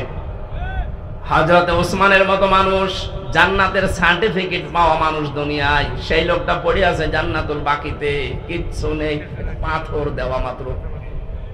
আরে দেশের গরু ছাগল মরে যায়, তার কবর 3 তালা হয়। কোথায় গেছেন বললাম? কোরআনের পাখি বিশ্বনন্দিত মুফাসসির, আপনি তো তার চাইতে কোরআনের খেদমত বেশি করেননি। সেই লোকটা পড়ে আছে, মাত্র মাথার কাছে একটা পাথর দেওয়া দেখলাম। আর কোন গরু ছাগল কোথায় মরে, ঈমান আছে কি নেই তাও নেই, সারা জীবনে প্রসাব করেও পানি নেয়নি। 14 তালা বানিয়ে রেখেছে কবর। সবগুলো মাটির সাথে মিশিয়ে দেওয়া দরকার। আজকে থেকে আমরা সিদ্ধান্ত নিয়ে বাড়ি যাব, যতদিন বাঁচি আল্লাহর সাথে আর কাউকে ডাকবো না। কি রাজি আছেন আপনারা? 2 নম্বরে যারা অবৈধভাবে মানুষকে হত্যা করে, বাংলাদেশ স্বাধীন হওয়ার পরও এত হত্যা হয়নি, এই 9 সাল থেকে 24 সালে যত হত্যা হয়েছে। বাকিগুলোর অনেকের খোঁজই আমরা জানি না। আমি মাঠের নিচে ছিলাম 10 দিন, আমি দেখেছি কত মানুষের কান্নার আওয়াজ আসতো আমার কানের। আমার তো চোখ বাঁধা ছিল, চোখ কালো কাপড় দিয়ে বেঁধে নিয়ে মাজায় একটা দড়ি নিয়ে ওরা হাঁটিয়ে নিয়ে যেত, মনে হয় আমার গরুর মতো নিয়ে যাচ্ছে। আশপাশ থেকে কান্নার আওয়াজ পেতাম, কারণ কোনো আওয়াজ তো ওখানে যাওয়ার কথা না। মানুষ সিঁড়ি দিয়ে উপরে ওঠে, আর ওরা সিঁড়ি দিয়ে আমার নিচে নিয়ে যেত। তার মানে মাটির নিচে ওইটা কোন জায়গায় এটা আমি জানি না। যেখানেই নিয়ে গিয়েছে বহু মানুষের কান্নার আওয়াজ পেতাম মাঝে মাঝে। আর একটা আওয়াজ দিত, আহ, এরকম একটা আওয়াজ বুঝতাম এখানে কয়েক মাস ধরে মানুষ হয়তো আছে। যে সমস্ত মানুষ পাহারা দিয়ে যেত, ওই এসআই যারা, তাদেরকে প্রকাশ গোপনে বলতাম, ভাই যে আওয়াজ আসলো শব্দ না, অধিকাংশ গুলোতে হিন্দু পেয়েছিলাম। কিছু কিছু যাদের একটু মনুষ্যত্ব আছে বলতো, হুজুর 1 মাস 2 মাস না, কেউ 2 বছর 5 বছর পড়ে আছে, কেউ জানেই না। আপনি এখনো পর্যন্ত বলেন আমার কি দোষ, কি দোষ, আপনি টের পান না। কোন দোষ যদি আপনার নাও থাকে, আপনার সবচেয়ে বড় দোষে আয়না ঘর। আপনি জানেন না কি হয়তো ওখানে ইলিয়াস আলীর মেয়েকে নিয়ে আপনি কি করলেন, কি নাটক, কি প্রতারণা, অথচ তাকে আপনি মেরে ফেলেছেন আগে। আমার মাঝে মাঝে রিমান্ডে আশ্চর্য লাগতো, আল্লাহ, যে অফিসার গুলো এই করে যায় আমার সাথে, এরা রাতে বাড়ি যায় ঘুমায় কি করে? এদের তো ঘুম আসার কথা না, হয় লাল পানি খায় নাই বড়ি খায়, তাছাড়া ঘুম আসার কথা না। এই জন্য শাস্তি হবে তাদের ডবল। এখন শুরু হয়েছে কেবল, ডবল শাস্তি হবে। যারা অন্যায় ভাবে মানুষকে হত্যা করেছেন, ইন্ধন দিয়েছেন, বিভিন্ন কায়দা কৌশল করে এগিয়ে দিয়েছেন, আপনার শাস্তি ডবল হবে। মার্ডার মামলা, আজকে গুমের মামলা আন্তর্জাতিক আদালতে, যে পালিয়ে গেছে তার নামে আজকেও দেখলাম 2টা মামলা হয়েছে। আপনি যে সাহস করেন যে আমি পাশাপাশি আছি, চট করে ঢুকে পড়বো, আসেন, আপনি আসেন, আপনাকে আমরা চট করে ঢুকবেন আর ফট করে ঢুকে দেবো আয়না ঘরে। থাকেন পড়ি ওখানে। ব্যারিস্টার আরমান 8 বছর আছে, আপনি 16 বছর থাকবেন। 16 বছর তো আর বাঁচবে না, যে কয় বছর আছেন ওখানে থাকবেন, দেখেন কেমন লাগে। ভার্সিটি থাকতে আমি একটা উপন্যাস পড়েছিলাম, ওর নাম হচ্ছে দেখ কেমন লাগে। আমার মনে হয় এইটা ওদের কপালে আছে। কথা বলেন না কেন? এই কয়জন এরকম আশা করছেন যে আসি পাশাপাশি চট করে ঢুকে পড়বো? আসেন, ঢোকাবো, দেখ কেমন লাগে। উপন্যাসটা পুরাপুরি পড়লে খুব ভালো লাগে। আমার মনে হয় সামনে এদের কপালে এটা হতে যাচ্ছে। ভাইরা আমার, অন্যায় ভাবে যারা হত্যা করেছেন ডবল শাস্তি পাবেন। 3 নম্বরে যারা জেনা করে দুনিয়ায় তাদেরও শাস্তি ডবল হবে। সূরা ফুরকানের আয়াত। মেয়েটা বলছে খলিফা, এই ছেলে 4 জন বলছে খলিফাতুল মুসলিমিন। চিন্তা করলাম দুনিয়ায় মার্ডারের শাস্তি যদি না পাই, কিয়ামতে আল্লাহ কিন্তু ডবল শাস্তি দেবে। কয়টা? এজন্য দুনিয়ায় হয়ে যাক, আপনি যে বিচার আছে কোরআনের করে দেন, দুনিয়ায় শেষ, পরকালে যেন আল্লাহ এই বিষয়ের কোনো বিচার না করে আমাদেরকে মাফ করে দেয়। হযরত ওমর বললেন, তাই তো, তোমরাই তো দোষী, মেয়েটার তো দোষ নেই। মেয়েটাকে ডাক দিয়ে বললেন, তোমার দোষ এইটা যে তুমি 12 টুকরা করেছো লাশটা, আমার ঘরের বারান্দা রাখলে, অন্য কোথাও ফেলে দিলে না কেন? মেয়েটা কোরআনের হাফেজা, ডাক দিয়ে বলছে, খলিফাতুল মুসলিমিন, আমার সন্তানকে আমি গলা টিপে মেরে ফেলতে পারতাম। 12 টুকরা করেছিলাম আমি, বিভিন্ন জঙ্গলে পাহাড়ে ছিটিয়ে দিতে পারতাম, কিন্তু আপনার কাছে আমি কেন দিলাম? দিয়েছি এই কারণে, প্রথম কারণ আমার ছেলেটাকে আমি হত্যা করেছি, 1 নাম্বার কারণ হচ্ছে সে জারজ, তার তো বাবা ঠিক নেই। কয়টা বাবা? বলেন বলেন। ও জন্ম তো ঠিক নেই, বাবা 4টা, যদিও ওর দোষ না, কিন্তু সন্তানটা তো জারজ। আর আমি কোরআনে কারিমে সূরা কলমের 13 নাম্বার আয়াত থেকে 19 নাম্বার আয়াত পর্যন্ত জানি, যারা জারজ সন্তান এই পৃথিবীতে তাদের 13টা কাজ হবে, তার 1 নাম্বারে তারা কোরআন বিরোধী হবে। আমার পেটে জন্ম নিয়ে বড় হয়ে আমার সামনে কোরআনের বিরুদ্ধে মিছিল করবে আমার ছেলে, এটা আমি মানতে পারি না। এই জন্যই আমি নিজের হাতে ওকে জবাই করেছি। বাংলাদেশে আজ যারা কোরআনের বিপক্ষে অবস্থান নিয়েছিলেন, নিচ্ছেন, এখনো সামনে অনেকে চেষ্টায় আছেন। আজকে একজন বুদ্ধিজীবী নামে, বুদ্ধি বিকলাঙ্গ, আমি নাম নিলাম না, লোকটা বলেছে ধর্ম কোনো রাষ্ট্রের ব্যাপার, কোনো ব্যক্তির ব্যাপার না। এই শব্দটা তার বলা ঠিক হয়নি। সে যদি তাওবা না করে সেও মুশরিক। এক কথা বলছে না কেন? কোন মানুষের যদি ধর্মই না থাকে, ওরা উদাহরণ দেয় যে নিরপেক্ষ হওয়া লাগবে। পৃথিবীতে কোন নবী ধর্মের ব্যাপারে নিরপেক্ষ ছিলেন? আপনি একজনের নাম বলেন, বলেন। এই ধোঁকাটাও চলছে সামনে, হয়তো সামনে আসতে পারে। আগে থেকে সতর্ক করলাম, যারা এগুলো করছেন এগুলো কিন্তু একটা ধোঁকাবাজি। আমরা এক জালেমকে বিদায় দিয়ে কোন নতুন জালেমকে আর এই জায়গায় আমরা দেখতে চাই না। আর যারা আসবে তারা যেন ইনসাফ কায়েমকারী হয়। মেয়েটি বলে, খলিফা, আমি একটা একটা করে 13টা কারণ বলতে পারি কেন আমি হত্যা করেছি। আমি এসেছি এই কারণে, আমি না আসলেও পারতাম। মেরে আমার সন্তানটাকে জবাই করে ফেলে যদি পাহাড়ে জঙ্গলে ছড়িয়ে ছিটিয়ে দিতাম, আপনিও ধরতে পারতেন না। আমি এসেছি এই কারণে, আমি যেহেতু হত্যা করেই ফেলেছি, আর হত্যার বিচার যদি দুনিয়ায় না হয়, কিয়ামতে আল্লাহ ডবল করে করবে। দয়া করে কোরআন দিয়ে আমার বিচারটা করে দেন, কিয়ামতে যেন আল্লাহ আমার ব্যাপারে আর কিছু না বলে। হযরত ওমর এই 5 জনের বিচার করলেন। আমার বোঝানোর বিষয় ছিল, কোরআনে কারীম দেশে থাকার কারণে, কায়েম থাকার কারণে ওরা গুনাহ করেছিল, কিন্তু গুনাহ করার পরেও কোরআনে কারীম তাদের ভেতরে অনুশোচনা, অনুতপ্ত এমন ভাবে ধরিয়েছে, মরণের আগে তারা ঈমান নিয়ে বিদায় নিতে পেরেছে। এদেশেও যদি কোরআন কায়েম হয়ে যায়, আপনার মদ খেতে মনে চাইবে না, বিড়ি খেতে মনে চাইবে না, ডাল পানি খেতে মনে চাইবে না, কারণ পরিবেশটাই হয়ে যাবে এরকম। ছোটখাটো গুনাহ যদি নফসের ধোঁকায়, শয়তানের জালে পড়ে হয়েও যায়, কোরআন আপনাকে বাধ্য করবে অনুশোচনা করে, তাওবা করে জীবনের মতো ঈমান নিয়ে বিদায় নেওয়ার। বলেন আমিন। আল্লাহ, আমরা এইরকম একটা পরিবেশ চাচ্ছি, কথা বলেন ঠিক কিনা? আল্লাহ যেন আমাদের কোরআনের শ্রোতা হিসাবে মুনাফিকের কোনো স্থান এখানে না দিয়ে, 3 নাম্বার যেটা বলেছিলাম যে ঈমানদার, এই মানুষগুলোর যে বৈশিষ্ট্যগুলো আল্লাহ দিয়েছেন সূরা আনফালের 2, 3, 4 নাম্বার আয়াতে, আল্লাহ আমাদের ভরপুর করে আজ বাড়িতে নিয়ে যান। বলেন আমিন। দরুদ আর সালাম পাঠের মাধ্যমে আজকের তেলাওয়াতকৃত আয়াত সূরা মুমতাহিনা। কোন সূরা? মমতাহিনা মানে পরীক্ষিতা নারী। 6 জনের নাম পেয়েছি আমি। এই পৃথিবীতে 6 জন নারীকে আল্লাহ পরীক্ষা করে তাদেরকে পরীক্ষিতা নারী হিসাবে খিতাব দিয়েছে। তার ভেতরে হযরতে মরিয়ম একজন। তিনি সতীত্বের হেফাজত করেছিলেন। আজ যে সমস্ত মেয়েরা মডেল খুঁজে পান না যে আদর্শ কারে বানাবো, হযরতে মরিয়ম হবে আপনার জন্য আদর্শ। কথা বলেন। ওরা আদর্শ বানিয়েছে ঐশ্বরিয়াকে। আজকে ঐশ্বরিয়ার জীবনী দিয়েছে।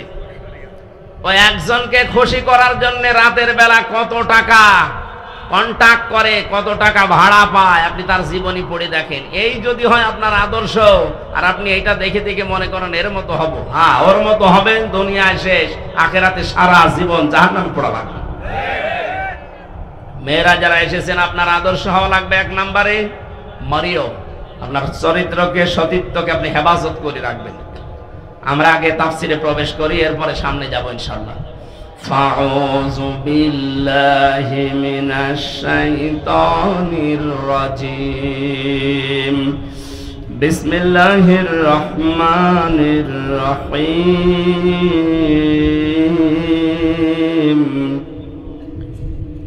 ইয়া আইয়ুহান নাবিয়্যু ইযা জাআকাল মুমিনাতু ইউবাইয়িনাকা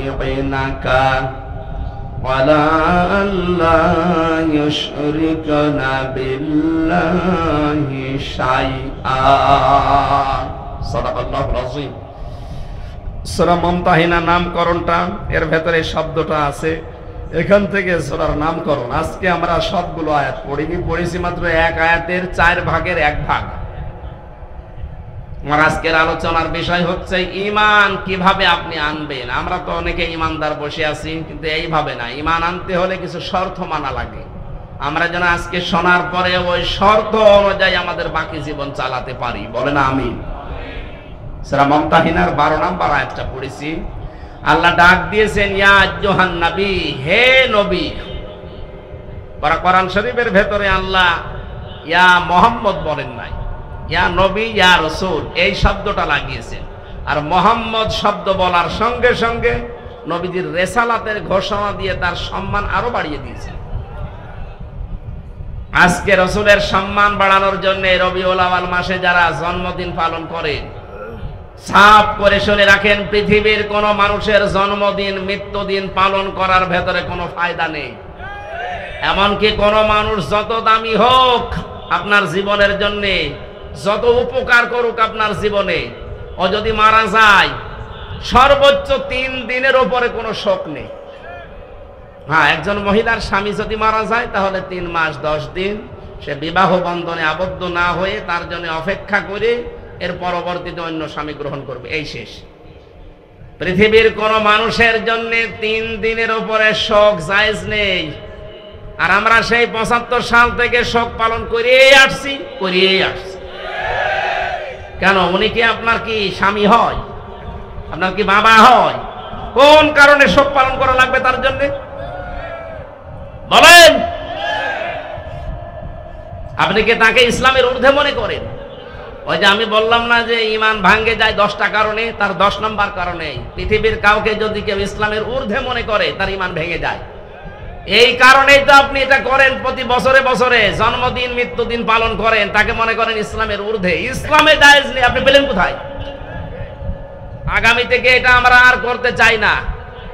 এই জন্য তো এবার রাষ্ট্রীয়ভাবে 15ই আগস্ট পালন করতে দেয়নি। কিসের 15 আগস্ট 16 আগস্ট?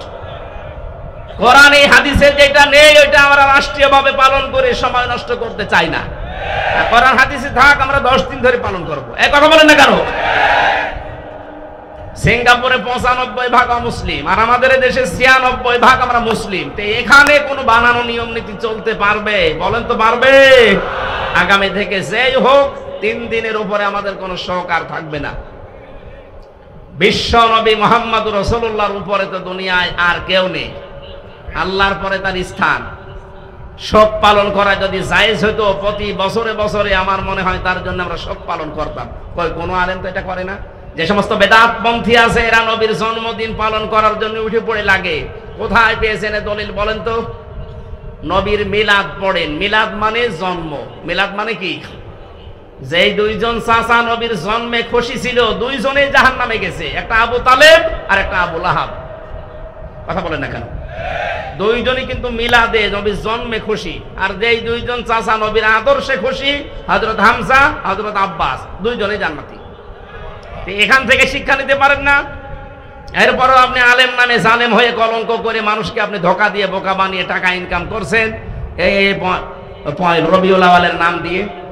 আশা করছে এগুলো আমরা সচেতন মানুষ, আগামী থেকে আর করব না। আপনি যদি আদর্শ অনুসরণ করে খুশি থাকতে চান তাহলে 40 থেকে 63 এই 23 বছর অনুসরণ করেন।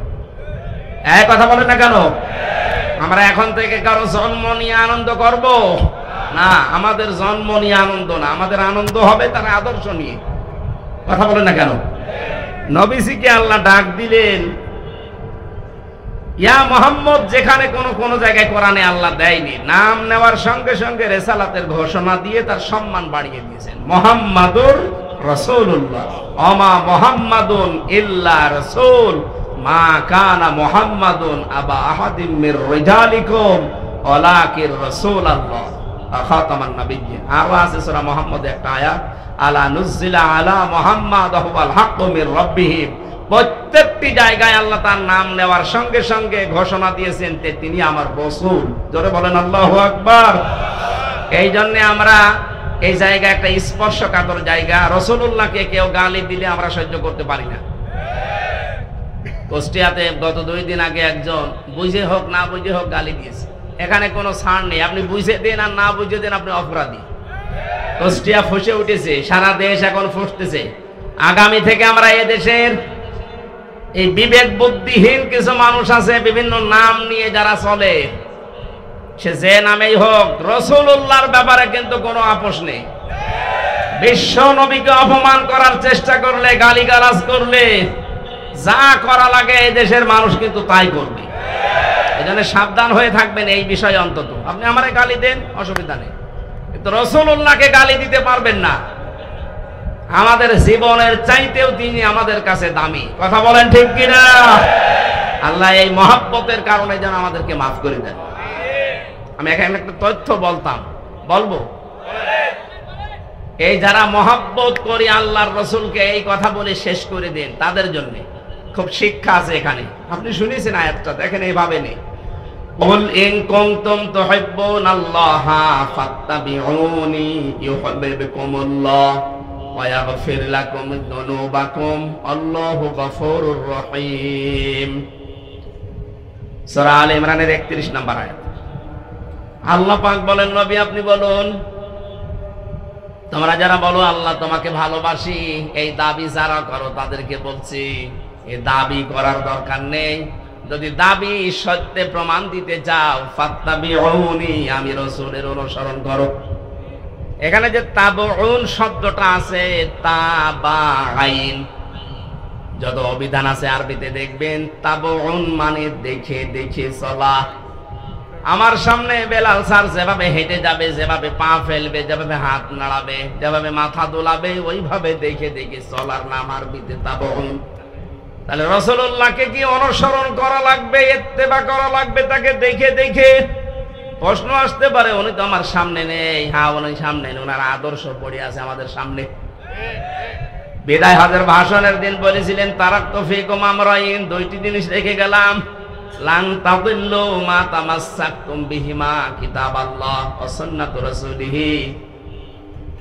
2টা জিনিস রাখলাম, যদি অনুসরণ করতে পারো কোনোদিন পথ ভ্রান্ত হবে না, পথ হারা হবে না, মায়ের খাবে না, না খেয়ে থাকবে না। এই তাদিল্লু শব্দের 99টা অর্থ আছে।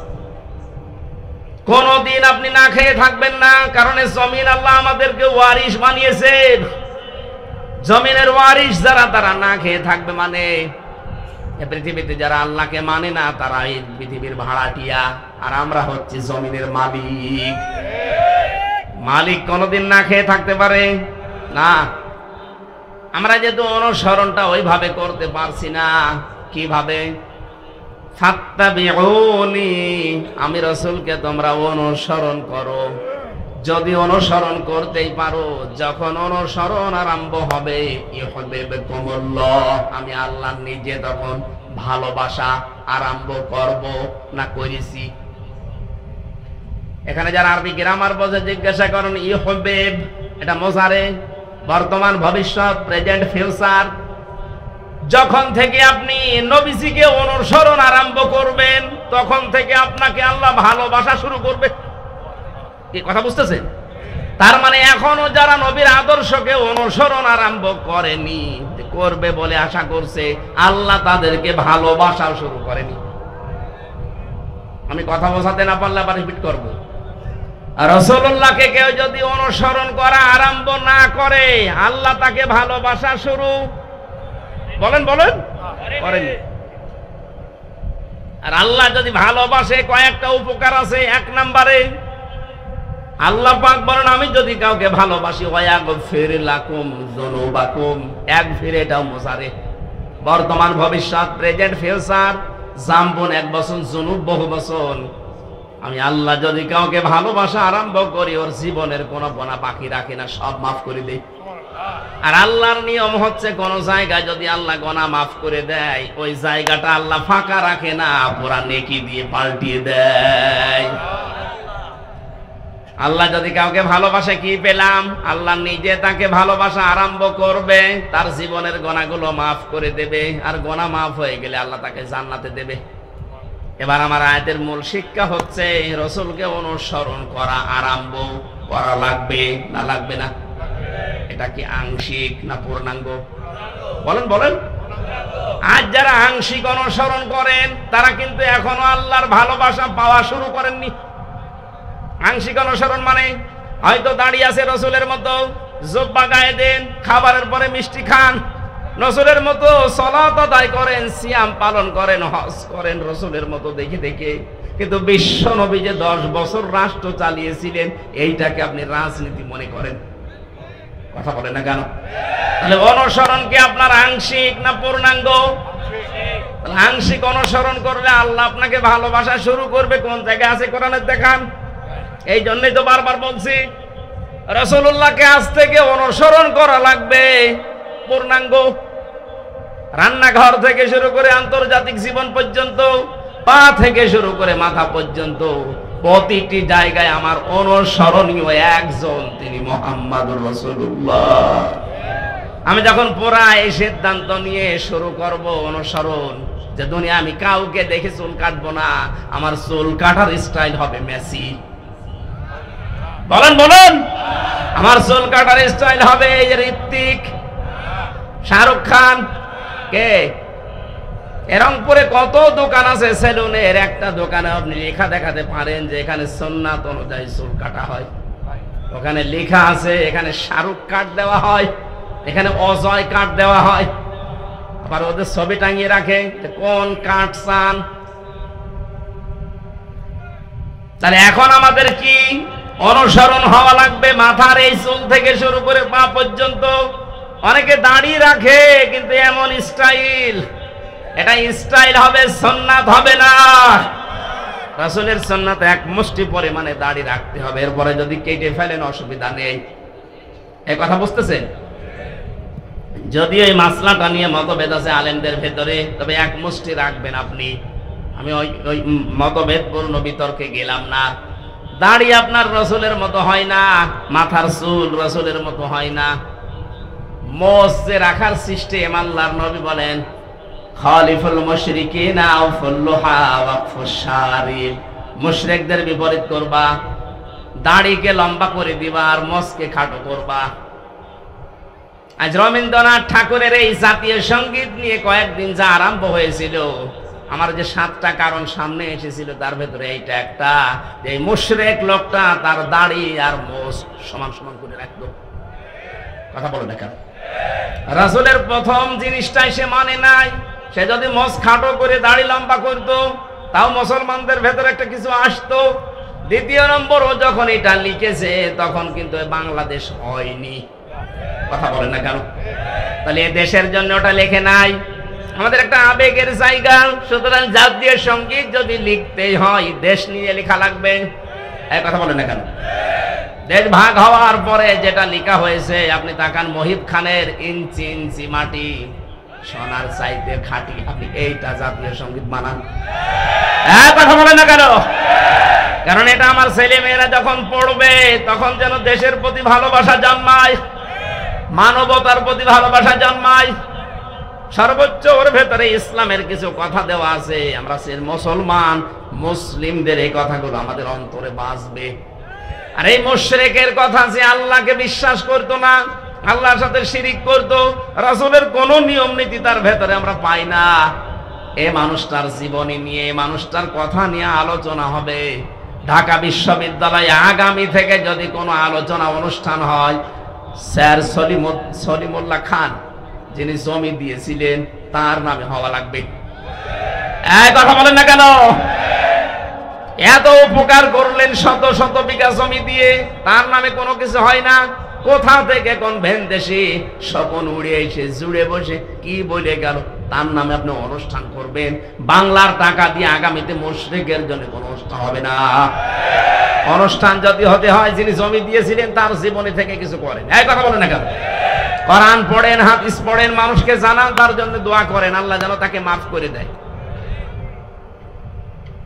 এরপরে যত নিচে নামছি আমরা, কোন জায়গায় রাসূলের আদর্শ পাচ্ছি না।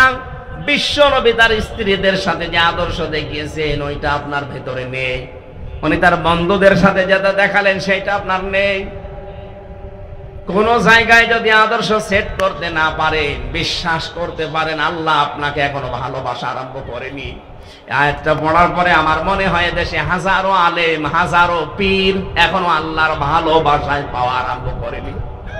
কারণ যেই পীর শুধু জিকিরকে ইবাদত মনে করে, রাসূলের তরিকা, কিন্তু এদেশ যে কোরআন দিয়ে চালাতে হবে এটাকে যারা রাজনীতি, দুনিয়ার কাজ মনে করে আরো মানুষকে ধোঁকা দিয়ে বোকা বানিয়ে রাখে, এটা পীর বলেন?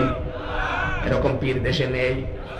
48,000 পীর, অধিকাংশ গুলোই দেখবেন কিছু কিছু ইবাদতকে ইসলাম মনে করে পালন করছে, আর বাকি মেজর হাজারো হাজারো ইবাদত করে দুনিয়ার কাজ করে ছেড়ে দিচ্ছে, অথচ ওইগুলো রাসূলের আদর্শ।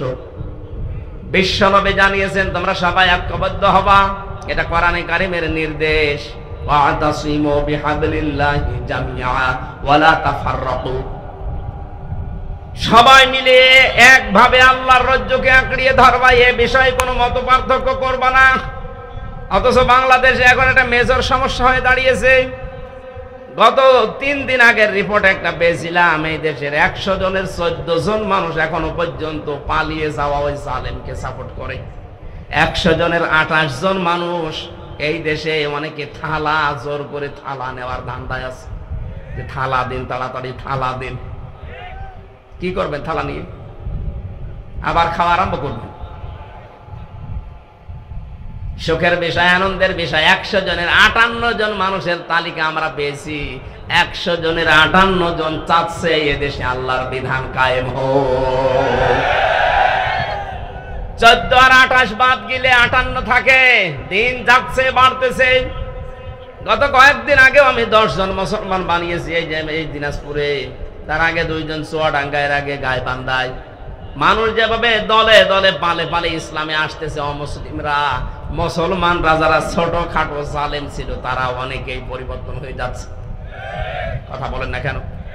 আমরা এগুলো দেখতে পাচ্ছি। নবীজি যা করেছিলেন মক্কার পরে, মক্কা বিজয়ের পরে নবীজি যা যা করেছিলেন এদেশের ডাক্তার শফিকুর রহমানের ভেতরে আমরা সেইটাই দেখতে পাচ্ছি। 1500 বছর পর আমার মনে হচ্ছে নবীর আদর্শটা আমরা দেখতে পাচ্ছি আজ। বিশ্ব নবী মুহাম্মদুর রাসূলুল্লাহ ওই সময় বলেছিলেন, সাহাবীরা 3টা কাজ করবা না।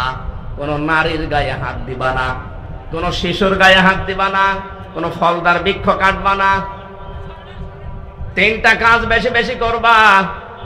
যেখানে তিনি অবস্থান নিয়েছিলেন বলেছিলেন, তাবুর আশপাশে তোমরা রান্নাঘর, চুলা এটা বেশি বানাবা, আর টয়লেট, পায়খানা যেটা এটা কম বানাবা। আর আমার শত্রু বড় এখন বেঁচে আছে, আবু জেহেল তো নেই, আবু সুফিয়ান আছে, তার ঘরে যদি কেউ আশ্রয় নেই তাকে তোমরা মাফ করে দিবা, ক্ষমা করে দিবা। এই 1400 বছর পর ডাক্তার শফিকুর রহমান এত অত্যাচার জুলুম নির্যাতনের শিকার হওয়ার পর এই কাজগুলো তিনি এখন দেখিয়েছেন। যারা আমাদের প্রকাশ্য শত্রু ছিল তাদের ওই ঘর বাড়িগুলো উনি পাহারা দিয়েছেন লোক দিয়ে। কথা বলেন। কৌশল অবলম্বন করার জন্য মুসলমানদেরকে নিয়ে তিনি ঐক্য হওয়ার চেষ্টা চালাচ্ছেন। আমরা দেখতে পাচ্ছি কিছু মানুষ এখনো পর্যন্ত সেই মানধাতামলের আকীদা আকীদা আকীদা এই নিয়ে তারা এখনো ডিভাইডেড আছে। মুফতি জসিমউদ্দিন রহমানী মাদ্দাজিল্লুহুল আলী কয়েকদিন আগে জেল থেকে বের হয়ে উনি জানিয়েছেন এই দেশে মুসলমান যেন এক হতে না পারে, এর পেছনে সব চাইতে জঘন্যতম ভূমিকা পালন করছে একজন পীর। জাতি কিন্তু বুঝে ফেলেছে যারা ফরিদউদ্দিন মাসুদের মতো মানুষকে তালয় বানিয়েছেন। এই কথা বলেন না কেন? আপনি আর তালয় বানানোর লোক পাননি দেশে। এর মানে একটা কলঙ্কিত মানুষ মুফতি আমিনী সাহেবের জামাই মাওলানা শাখাওয়াত রাজি আমার সাথে 3 বছর জেলে ছিল বেচারা। উনি মাঝে মাঝেই বলতো, টক শোতেও বলেছে, এই বাংলাদেশে তাসলিমা নাসরিনের মতোই এই ফরিদউদ্দিন মাসুদ, কোনো পার্থক্য নেই। ও আর একই যে লোকটা কোরআনের পাখি সাইদি সাহেবের ফাঁসি চাইতে পারে, একটা মজলুম মানুষ সে জেলখানায় আছে, তারা আমৃত্যু দিয়েছিল, আর এই লোকটা শাহবাগে গিয়ে বলছে আমরা তার ফাঁসি চাই। এটা একটা টাটকা নির্ভেজাল কুলাঙ্গার। আরে আলেম নাম নিয়েছে, ওর নাম নাকি বুজুর্গ, আল্লামা কত কিছু দিয়েছে। ওর নামে বুজুর্গ দিলে আল্লাহর আরশ কাঁপবে, ওর নাম বেজিরগু। কথা বলে না কেন? যে কয়টা 5-8টা গোলাম ছিল যারা মাজলুমের বিপক্ষে অবস্থান নিয়েছিল, পক্ষে না গিয়ে জালেমদের পা শুধু চেটেছে, যারা কওমি জননী নাম দিতে পারে জালেমকে, একটাকেও যেন বিচার ছাড়া আর বাঁচতে না দেওয়া হয়। প্রত্যেকের বিচার আমরা দেখতে চাই। এই কথা বলেন। ওই যে মাইজ ভান্ডারী নজিবুল বশর, ও শয়তান সেদিন ভিডিও পাঠিয়েছে যে আমি যা করেছি জামাতের বিরুদ্ধে, শিবিরের বিরুদ্ধে, বিএনপির বিরুদ্ধে, এরা আমারে ছাড়বে না, জীবনও আপনাকে ছাড়া হবে না। আপনি সবচাইতে বড় মারাত্মক ভুল করেছেন কোরআনের পাখির বিরুদ্ধে মামলা দিয়ে, তাও মিথ্যা মামলা। যারা সাক্ষী দিতে যায় তাদের সাক্ষী পর্যন্ত গায়েব হয়ে যায়। ও নিজে যখন স্বীকার করছে যে আমি ইয়া করেছি, আমারে ছাড়বে না, না আমরা ছাড়তেও চাই না, দৃষ্টান্তমূলক শাস্তি চাই এই মাইজ ভান্ডারীর। কথা বলেন। আলেম নামে কলঙ্ক, এগুলো নাম নিয়েছে কি সুন্দর সুন্দর, দেখেন কুসেআ, কি কুসেআ, কি কুকুর, শ্রীগাল, বিড়াল। যাদের নামে ডিনেগনিশন ডিগ্রি 14টা করে ব্যবহার করে, এগুলো জাহান্নামী মানুষের আলামত। আপনাকে মানুষ নিজে ডাকবে, আপনি আল্লামা কিনা, নিজের নামে আগেই পরিচয় দেয় আমি শোলাকিয়ার ইমাম। বলছে কিসের শোলাকিয়ার ইমাম? আপনি ইমামতি করার জন্য সেই গোপালগঞ্জ থেকে গন্ডা ভাড়া করে এনে বাইতুল মোকাররমের মতো জায়গা অপবিত্র করিস, কত মুসল্লির রক্ত ঝরিয়েছে, এর যেন ছাড় দেওয়া না হয়। এই কথা বলেন না কেন? যেই দিন কওমি জননী নাম দিয়েছে এই রুহুল আমিন নামে, আলেম নামে কলঙ্ক, সেই দিন জেলখানায় ওর নামে বদদুয়া করেছে কওমি মাদ্রাসার আলেমরা। আমার সাথে 86 জন 76 জন ছিল। মাওলানা মামুনুল হক থেকে শুরু করেছে, আলেমগুলো ছিল। বলছে কি করলো, কি আমাদের তো ডুবিয়ে মারলো। এখনো পর্যন্ত আপনি একটা পীরের নাম নিয়ে তার সাফাই গেয়ে যাচ্ছে। মুফতি জসিমউদ্দিন রহমানী 11 বছর জেল খেটেছে। আপনি কয় বছর ছেড়েছিলেন? তার যে স্যাক্রিফাইস, সেটা এমনি এমনি বলে না, সে আপনাদের সাথে ছিল, মিশেছে, দেখেছে, বাস্তবতা সে জানে। আমিও জেলের ভেতরে কমপক্ষে 50 দিন তার সাথে আমার দেখা। মাঝে মাঝে আমারে বলতো, হামজা, এদেশে যদি একত্রিত মুসলমান না হয়, তার পেছনে সবচাইতে গুরুত্বপূর্ণ ভূমিকা কঠিন জঘন্যতম ভাবে পালন করে ওই পীর। এখনো পর্যন্ত করে যাচ্ছেন, আপনি থামবেন। একটা ঐক্য হওয়ার চেষ্টায় আছে। সব আলেম ওলামা যদি এক হয়ে, এই যে 58 ভাগ এমনি এমনি হয়নি, সব দাড়িওয়ালা টুপিওয়ালা মানুষগুলো এক হয়ে যাচ্ছে। আর এখানে আপনি এখন সেই মানধাতামলের আকীদা আকীদা করছেন। কার আকীদা খারাপ আপনি দেখেন তো? জামাত ইসলামী বাংলাদেশের আকীদা হচ্ছে লা ইলাহা ইল্লাল্লাহু মুহাম্মাদুর রাসূলুল্লাহ। হ্যাঁ, কালেমা যদি আপনি ভুল প্রমাণ করতে পারেন তাহলে জামাতের আকীদা খারাপ। কালেমা তো নিজেও জিকির করছেন, আমরাও করছি, এখানে তো কোনো পার্থক্য নেই। কিসের আকীদা আকীদা করেন? এই উল্টা পাল্টা ধোয়া তুলে মুসলমানদেরকে আজ ডিভাইডেড করবেন না, এটা হারাম কাজ। মুসলমানদের এক করা ফরজ আর ভাগ ভাগ করা হারাম। এটা তো আমি বানালাম। সূরা আলে ইমরানের 105 নম্বর আয়াত, আপনি বাড়িতে যে মিলিয়ে দেখেন।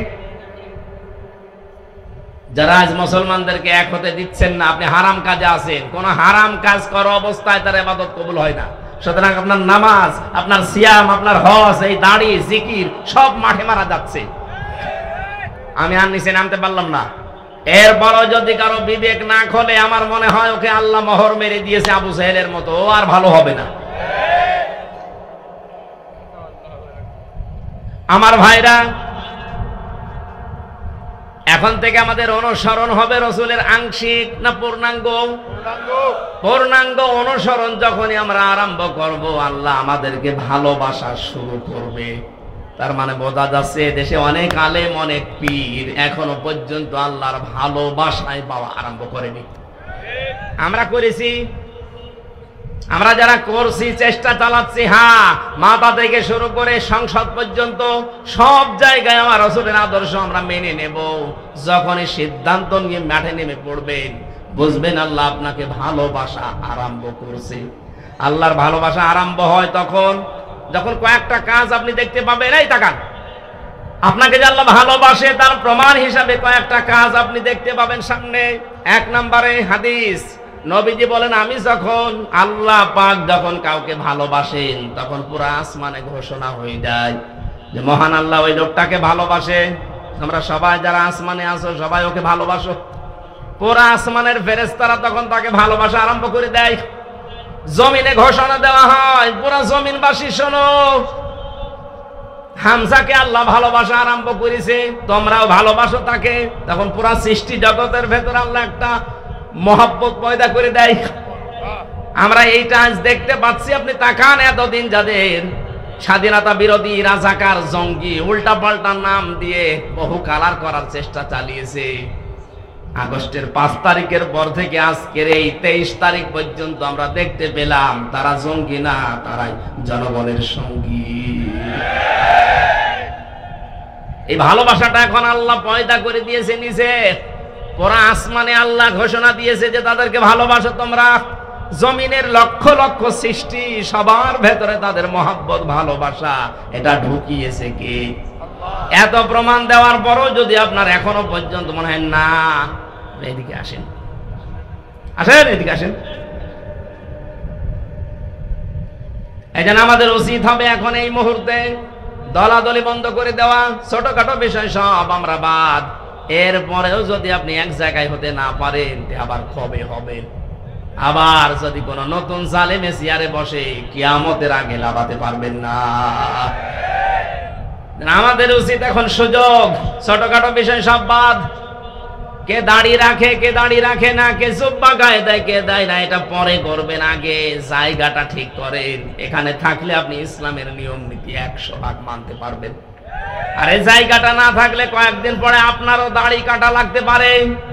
এদেশে আড়ঙে অবস্থান নিয়েছিল না, আড়ঙে দাড়ি রাখা মানুষগুলোকে চাকরি দিত না।